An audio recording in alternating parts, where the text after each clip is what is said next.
રામબાદ સ્વાગત ભરૂચથી સમાચાર અંકલેશ્વરના 3 રસ્તા સર્કલ નજીક એક લૂંટની ઘટના બની છે।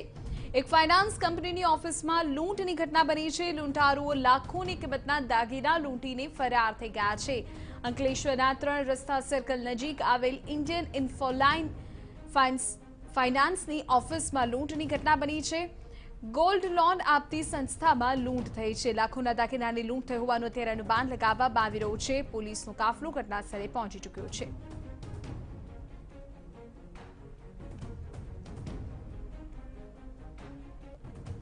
ભરૂચથી સમાચાર અત્યારે જે મળી રહ્યા છે તે અનુસાર અંકલેશ્વરના 3 રસ્તા સર્કલ નજીક લૂંટની ઘટના બની છે। જાણકારી મળી રહી છે તે અનુસાર લાખોના દાગીનાની લૂંટ થઈ હોવાનું અનુમાન છે।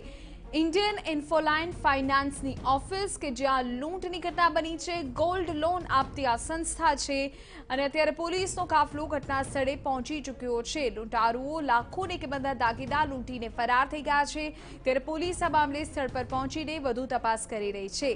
અંકિત મોદી અમારા સંવાદદાતા આ બાબતે વધુ જાણકારી આપી રહ્યા છે। અંકિત, પૂરી વિગત।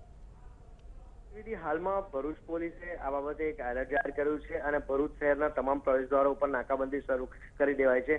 વધુમાં સ્થાનિક પોલીસ ઉપરાંત ક્રાઇમ બ્રાન્ચ અને સ્પેશિયલ ઓપરેશન ગ્રુપની ટીમોને પણ આ બાબતે જે લૂંટારુઓ કારમાં ફરાર થયા હોવાની માહિતીના આધારે ચોક્કસ વર્ણનના આધારે તેને શોધવાની તજવીજ શરૂ કરી છે।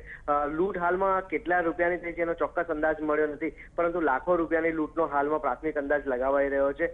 બીજી તરફ સવારના સમયે બનેલી આ ઘટનામાં ચોક્કસ ક્યાંક ને ક્યાંક રેકી થઈ હોવાનું અને કોઈ જાણભેદુ હોવાની પણ શંકા પોલીસ નકારી નથી રહી। વિધિ, આભાર અંકિત, તમામ જાણકારી બદલ। તો પોલીસને શંકા છે કે કોઈ જાણભેદુ જ વ્યક્તિ હોઈ શકે છે।